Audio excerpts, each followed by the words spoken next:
मस्तिष्क के दो गोलक होते हैं, दो हिस्से। अभी विज्ञानी उस पर बहुत सूक्ष्म काम करने में लगे। एक दाहिना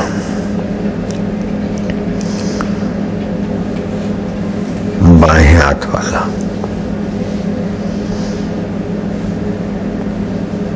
उसे बायां कहते हैं।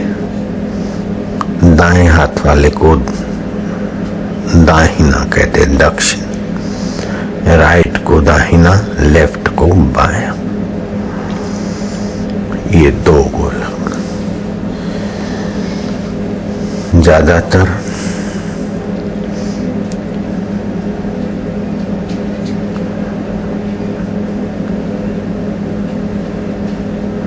दक्षिण को दाहिना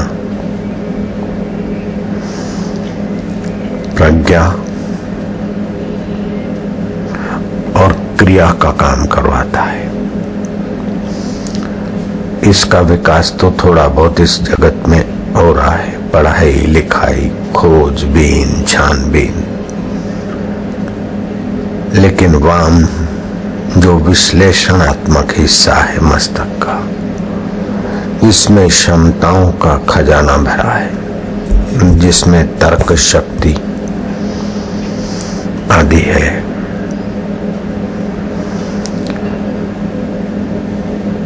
और सार असार को खोज निकालने की क्षमताएं, वो हिस्सा कम सा विकसित हुआ है। ये दोनों मस्तक के हिस्से, आपके दोनों नथुनों से इनका सीधा संबंध है। दाहिने नथुने से प्रज्ञा, बुद्धि वाला इंडा का हिस्सा, गोलक, ये मस्तक जुड़ा है। वाम से, बाहें नथुनों से ये हिस्सा जुड़ा है। इन दोनों के बीच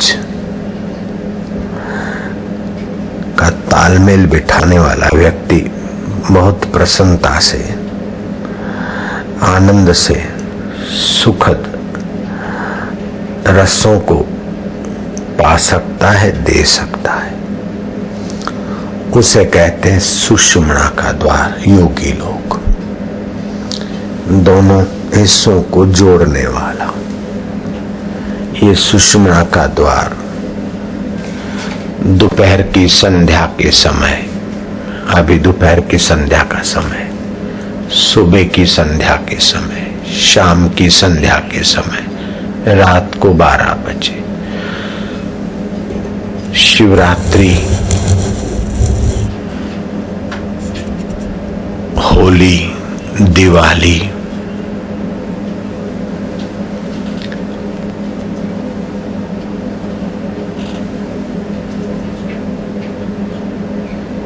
शिवरात्रि, होली, दिवाली और जन्माष्टमी, उन रातों को ग्रह नक्षत्रों का ऐसा दिव्य प्रभाव होता कि ऐसा आसानी से खुला दोनों को जोड़ने का काम कर सके। हर रोज दिन में कोई ऐसी मिनटें आती है, तुम देखोगे तो दोनों श्वास चलते हैं।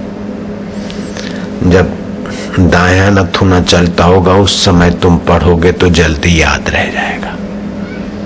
राइट नथुना चलेगा तो जल्दी याद कर सकते हो। दायां नथुना चलेगा उस समय भोजन करोगे, खाद्य अच्छी तरह से पचेगा। अगर बायां नथुना चलता तो उस समय भोजन करोगे तो वो दिन भारीपन रहेगा, देर से पचेगा। दायां नथुना चलेगा उस समय पानी पियोगे तो धातु कमजोर रहेगा। तो योगी लोग जानकार लोग पानी पीते समय या दूध पीते समय या चाय तो पीना स्वास्थ्य के लिए अच्छा नहीं, कॉफी चाय। सुबह सुबह तो उषा पान करना चाहिए, सूरज उगने के कुछ मिनट पहले पानी पी लेना चाहिए, अमृत का काम करेगा। और वो भी दायां नथुना बंद करके दाईं ओर लेट जाए अथवा दायां नथुना बंद करके थोड़ा श्वास ले तो बायां चालू हो जाएगा। उस समय का दूध, पेय पदार्थ, पानी स्वास्थ्य के लिए अमृत का काम करेगा। लेकिन दोनों नथुने जब चलेंगे तो प्रसन्नता, आनंद, दोनों मस्तकों की एकतानता आएगी, जिसमें विश्लेषणात्मक तर्क शक्ति, रस शक्ति आदि के साथ आपका व्यवहार होगा। तो योगी लोग सिखाते हैं कि दाएं से श्वास लो, बाहें छोड़ो, बाहें से लो। आज सुबह सिखाया था तुमको, दाएं छोड़ो, फिर दोनों से लो ताकि दोनों मस्तक तालमेल करें। इसकी रहस्यमयी कुंजियां सब लोग नहीं जानते, लेकिन दोनों मस्तक का आपस में जैसे दोनों गोल तालाब, बीच में से पाल एक कर दी जाए तो दोनों का पानी का बैलेंस हो जाएगा। तो जीवन शक्ति चाहिए, क्रिया शक्ति भी चाहिए, स्मृति शक्ति भी चाहिए, प्रज्ञा शक्ति भी चाहिए। कहीं पर लिखा है कि स्मृति शक्ति का 9वां हिस्सा बुद्धि शक्ति होता है। तो स्मृति शक्ति जितनी बढ़ेगी उतनी बुद्धि शक्ति 9वें हिस्से में आदमी की रहेगी। तो जो लोग स्मरण कर सकते हैं, याद रख सकते हैं, वे बड़े बड़े काम करते हैं। मैं तो भूल गई, मैं तो भूल गया, पेपर लिखते समय भी मैं तो भूल गया। भोपाल की राजधानी, मध्य प्रदेश की राजधानी कहाँ है, लिख के आ गया इंदौर। फिर घर आया, बोले मैं तो भूल गया, भोपाल है राजधानी, मैं तो इंदौर लिख के आया। हे भगवान, हे हनुमान जी, एक दिन के लिए मध्य प्रदेश की राजधानी इंदौर कर दे, मैं पास हो जाऊं। तो क्या हनुमान जी ऐसा काम करेंगे? राम जी ये झंझट करेंगे? शिव जी ये करेंगे? ऐसे बेवकूफ लोगों की श्रद्धा की क्या सुनवाई होगी? श्रद्धा हो लेकिन स्मृति सहित, ज्ञान सहित, विवेक सहित। तो स्मृति बढ़ाने का काम जितना अच्छे तरीके से हो, उसके 9वें अंश की बुद्धि शक्ति विकसित होती है। विद्यार्थी तीर्थराम एक टक देखते, फिर आंख बंद करते, उसी चीज का, उसी फोटो का, गणपति का, शिव का, ईश्वर का चिंतन करते, सुमरन करते।